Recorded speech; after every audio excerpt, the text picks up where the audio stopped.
செங்கல்பட்டு வண்டலூரில் உள்ள பிரபல தனியார் கல்லூரி வளாகத்தில் பேருந்து ஓட்டுநர் வெட்டி கொலை செய்யப்பட்டுள்ளார். இன்று காலை வழக்கம்போல் வேலைக்கு வந்த நிலையில் மர்ம நபர்களால் அவர் வெட்டி படுகொலை செய்யப்பட்டுள்ளதை அண்மை செய்தியாக பார்த்துக் கொண்டிருக்கின்றோம். கூடுதல் விவரம் செய்தியாளர் துஷால் வழங்க கேட்கலாம். துஷால், கல்லூரி வளாகத்தில் ஓட்டுநர் வெட்டி படுகொலை செய்யப்பட்டுள்ளார், காரணம் என்ன? கூடுதல் விவரங்களை பதிவு செய்யலாம். மர்ம நபர்கள் குறித்தான தகவல் கிடைத்துள்ளதா? வணக்கம் ராம்குமார். சென்னை வண்டலூர் அருகே அமைந்துள்ள தனியார் கல்லூரி வளாகத்தில் ஓட்டுநர் வெட்டி படுகொலை செய்த சம்பவம் அப்பகுதியிலே பெரும் பரபரப்பை ஏற்படுத்தியுள்ளது.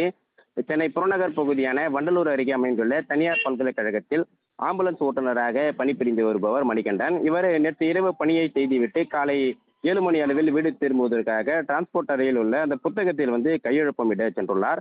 அப்போது திடீரென வந்த மர்ம நபர்கள் அவரை சரமாரியாக தாக்கியுள்ளனர். அப்போது தாக்கியதில் அவர் தலை மற்றும் கை கால்களில் பலத்த வெட்டு காயங்களுடன் அவர் இரத்த வெள்ளத்தில் கீழே சரிந்தார். பின்பு அக்கம் பக்கத்தினர் அவரை மீட்டி 108 ஆம்புலன்ஸ் மூலம் குரோம்பேட்டை அரசு மருத்துவமனைக்கு அனுப்பி வைத்தனர். அங்கு பரிசோதனை செய்த மருத்துவர் இவர் வரும் வழியிலேயே இறந்துவிட்டதாக தெரிவித்தார். இந்த சம்பவம் குறித்து கிளாம்பாக்கம் போலீசாருக்கு தகவல் தெரிவிக்கப்பட்டது. தகவலின் அடிப்படையில் சம்பவ இடத்திற்கு விரைந்து வந்த போலீசார் விசாரணையை மேற்கொண்டு வருகின்றனர்.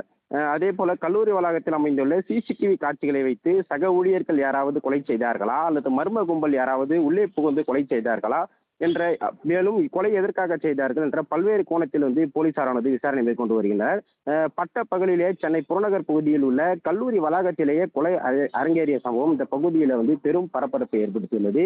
தற்பொழுது கல்லூரி வளாகம் முழுவதுமே போலீசார் சூழ்ந்து இருப்பதால் அந்த பகுதி முழுவதுமே தற்போது ஒரு பரபரப்பான சூழலானது நிலவி வருகிறது. ராம்குமார்.